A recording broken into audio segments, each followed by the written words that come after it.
Hi!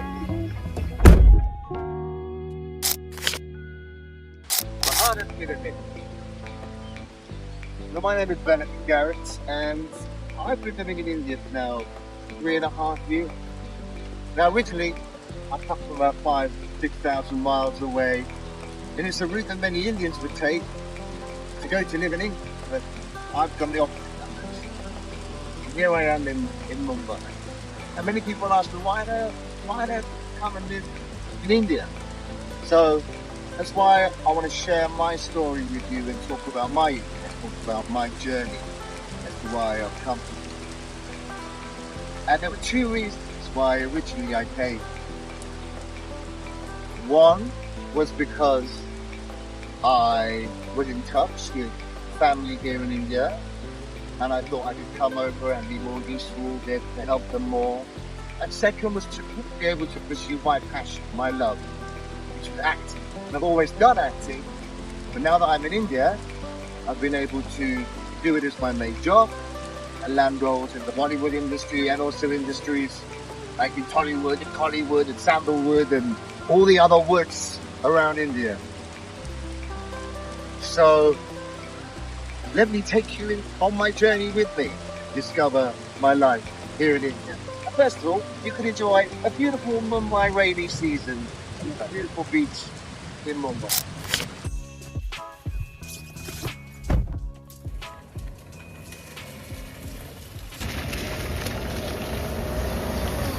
Many people tell me that India is not for beginners, and that is very true. I've lived in many countries, and India, as wonderful as it is, has many challenges as well. So I'm going to talk you through, we're going to show you some of the things that happen here in India on a day-to-day life. Because let's face it, in the UK, we don't really see much about India. We always just hear about bad stuff on the news, like when Indira Gandhi was assassinated or when India and Pakistan are fighting each other.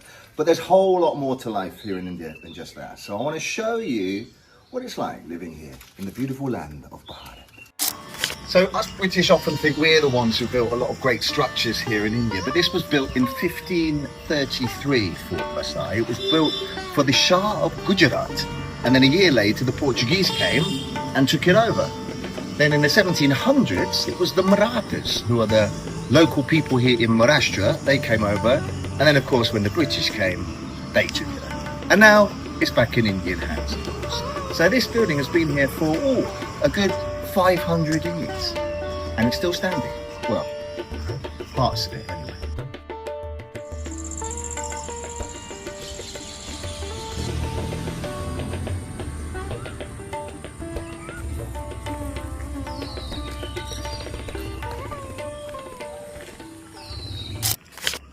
You'll notice here it's really peaceful, really quiet, really calm. But that is not what Mumbai is mostly like. This is technically part of Mumbai. When you get into proper Mumbai, it's loud, it's noisy, it's chaotic. Now, if you're from England and you've been to London, trust me, London has got nothing on Mumbai in terms of chaos. So if you're going to decide to move here, you need to get used to that first of all. And it stressed me out. For the first year, I was on the edge of my seat. I had no idea what was going on. So much noise, and everything is very last minute. Things are very disorganized. So you have to be ready to change your plans at any second, any moment, because that's just the way a lot of people work. A lot of people only think about what they're doing on that day. They don't plan very far in advance. So you got to keep calm. And it's only after about a year that I learned, okay, just go with it, just relax. And then you begin to enjoy the Mumbai experience. Now, I've got to be honest as well. If you're somebody who is used to like the luxuries in life, in the Western life, you're not going to find life in India very easy. But do you know what? There are things in India which I must say, for me, are far less stressful. Things which are much easier here in India. Because, you know what, in the West, we spend so much money on bills, on traveling, on just living. It's an inexpensive place to be. Whereas here in India, particularly if you're a foreigner and you come to India, you'll find things are much more reasonable, much more affordable. Sadly, that's not the case for many Indians, because they don't always earn a lot of money and things are still expensive for them. But for you, you might find it advantageous. But the thing I love the most about it is you feel alive. Well, I feel alive. You know, there are times when I'd walk around parts of England in my village and then you'd be like, where the hell is everyone? Has there been a nuclear bomb? Has everybody died? Whereas here, there's life everywhere. There are things happening. There's stuff going on. It's just frantic. It's exciting. And you just constantly feel alive. That's one thing I absolutely love. And the other thing about living in Mumbai is, listen, you're going to see the best of stuff. You're going to see the worst of things. You're going to smell wonderful things. You're going to smell some pretty shitty things as well. You're going to taste some amazing food. You're going to taste some things that you think, oh, what the hell is that, right? But everything is there.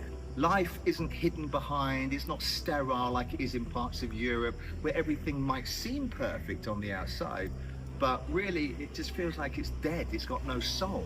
Whereas here, it has a wonderful soul. And the most wonderful thing, well, you can't see much of it here, there's only a dog there at the moment, and the dogs are lovely, the street dogs are very nice, but the people, right? I must say Indians do slag off each other quite a lot. You speak to an Indian and they say, no, you can't trust an Indian, I don't like Indians. But Indians are actually wonderful people. They're very nice people. They're very positive. They look for the positive in things, and they're very generous people. They'll treat you. They have a saying in India: treat a guest like a god. Right. So even if you go into somebody's home, and they don't really own very much, they don't have very much at all, they will give you what they have. They'll always give you a nice cup of chai. You've got to get used to chai. Right? Chai is different here than it is in England. I never used to drink tea in England, but here I drink tea all the time. Get used to drinking chai. So they'll always be very generous with you. Now, one of the things you also have to get used to as a foreigner, particularly where I live in Mumbai, where I'm pretty much one of the only foreigners, is people will stare. And sometimes I've had people look at me like, you know, really staring, quite shocked. And they might come up to you, they might ask, you know, where are you from, what are you doing? They might be quite fascinated. So be prepared for that. And also, if they are pissing you off at some point, you can also be confident and say, you know, leave me alone. You've got to be a little bit rambunctious with them sometimes because they're quite blunt. But don't take it offensively if they're staring at you. It's just the way it is. They're fascinated because you're something different. So there's a few things that you're going to have to deal with. And over the next few episodes, of course, we're going to talk about a lot more. I'm going to show you a lot more.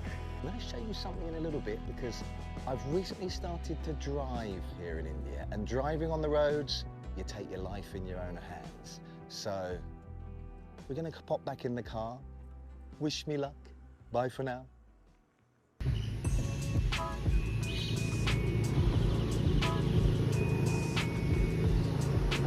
So for the last couple of weeks, I've been driving here in India. I've actually been driving for about 27 years, and I've driven in the UK, in Canada, in Spain, in the Netherlands, all across Europe.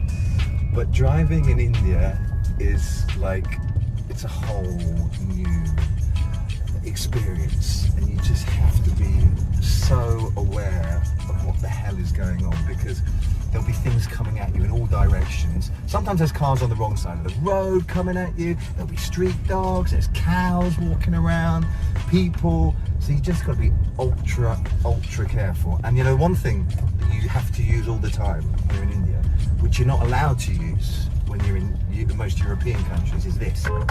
You have to use the horn all the time, just to alert people that you're there.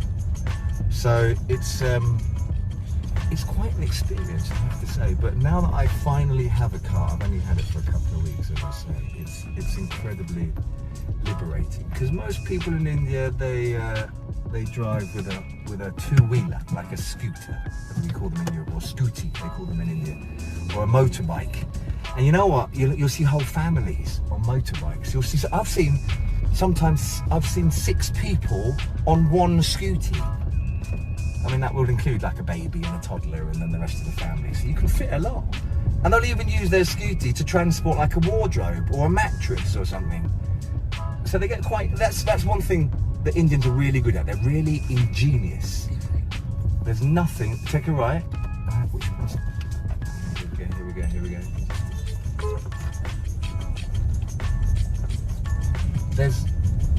If they have a problem, there's always a solution, right? With Indians. Or they'll know someone, there'll be a friend who can come and help them. That's one thing I love about Indians. There's never a problem that's too big. There's always a solution. Straight. And of course the roads around here are pretty bad. Now that's not true for the whole of India. There are parts of India where the roads are really good. But here in Mumbai, the roads do need quite a bit of repairing, I have to say. They are quite bumpy. And a lot of potholes. So that's a challenge. And actually even walking needs a bit of advice as well. If you're a pedestrian and you're in Mumbai and you're walking around, like here, there's no pavements, right? But even when there are pavements, sometimes it's safer to walk on the road than on the pavement, because the pavements can be quite uneven and have holes, or there's a chai walla who set up his stall on the pavement, so you can't even walk on the pavement. And now, talking of a chai walla, the Prime Minister was a chai walla, but that's not why I'm mentioning chai walla. Talking of chai walla, we're going to find a chai walla now, so we can experience a nice cup of Indian chai.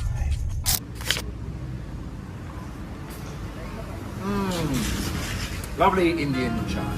So, until next time, Jai Hind or Jai Maharashtra.